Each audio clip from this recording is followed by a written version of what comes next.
A young artillery officer stands on the deck of a ship bound for France, clutching a battered notebook filled with battle diagrams and political ideas. He's barely 24, unknown, ambitious, and convinced destiny is whispering in his ear. More than a century later, another man sits alone in a small, dimly lit room in Vienna, painting postcards no one wants to buy. He feels ignored by the world, certain he's meant for something far greater, if only people would recognize it. Two men, generations apart, dreaming of greatness.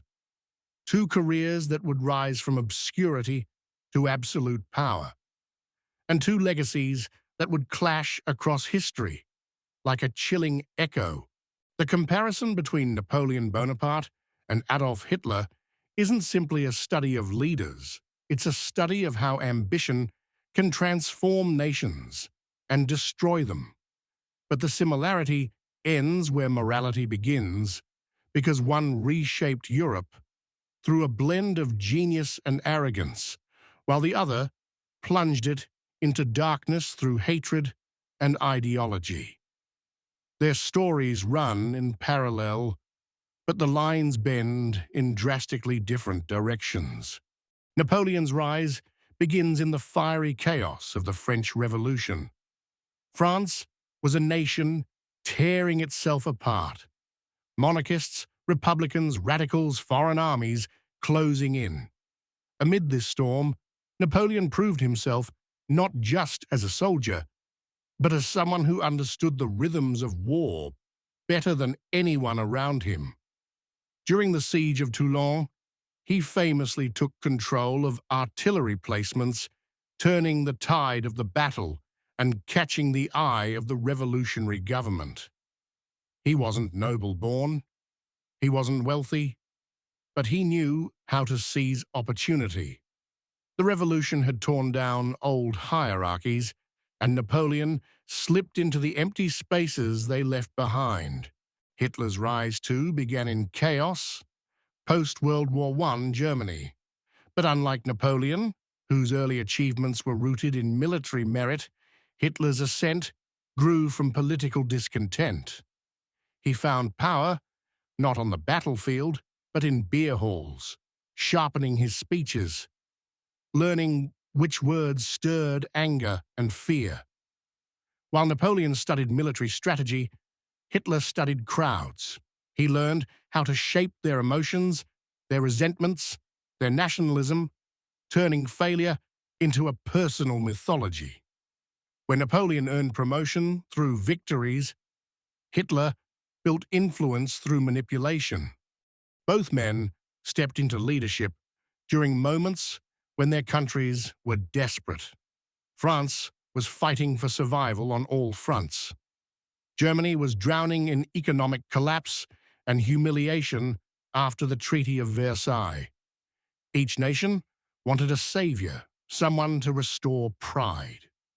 Napoleon offered stability, meritocracy, and dazzling military victories.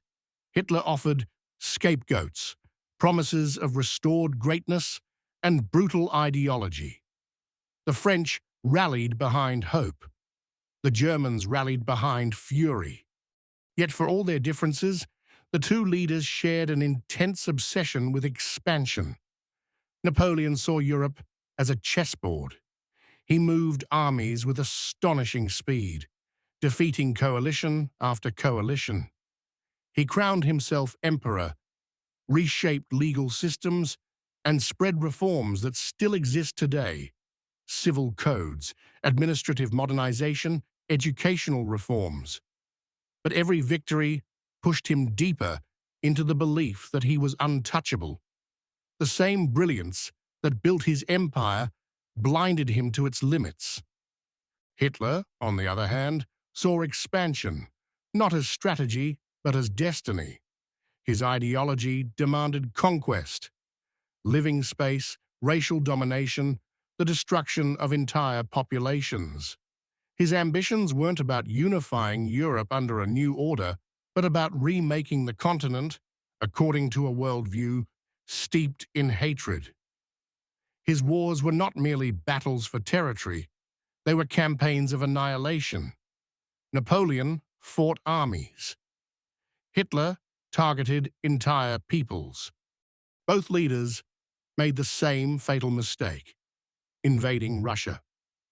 Napoleon marched in with nearly 500,000 soldiers, convinced he would force a quick surrender. Instead, he faced a scorched earth retreat, brutal winter, and endless supply lines stretched across an unforgiving landscape. When his army staggered home, only a small fraction remained. The Grande Armée, once the most formidable force in Europe, had been shattered not by an opponent's brilliance, but by logistical and environmental collapse. Hitler repeated the error on an even larger scale. Operation Barbarossa began with stunning advances, but the same Russian winter, the same supply shortages, and the same vast distances that doomed Napoleon now ensnared the German army. As Soviet forces gained strength, the war turned into a grinding, attritional nightmare. Historians often say Hitler looked at Napoleon's failure and learned nothing. It's as if the lessons of 1812 vanished under the weight of ideology and arrogance. Yet the legacies of both men diverge even more sharply in their endings. Napoleon's final years are almost Shakespearean. Exile on the island of Elba, a daring return to power during the 100 Days, one last gamble at Waterloo, and finally his final exile on St. Helena. He spent his last years dictating memoirs, reshaping his own story, turning defeat into legend. To this day, he fascinates as a paradox, an enlightened reformer and ruthless conqueror, a military genius undone by his own ambition. Hitler's end was very different. As Berlin collapsed around him, he retreated into a bunker, issuing impossible orders to divisions that no longer existed. There was no heroic return, no reflective exile, no mythologizing memoir, only a final act of desperation and destruction. While Napoleon left behind legal reforms, educational systems, and a reshaped Europe, Hitler left behind ashes, cities destroyed, millions murdered, and a legacy synonymous with evil. And yet, comparing them reveals something deeper about power.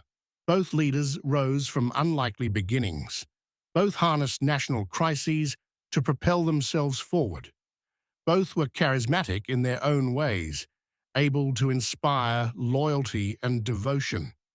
But what they did with their power and the values that guided them could not have been more different.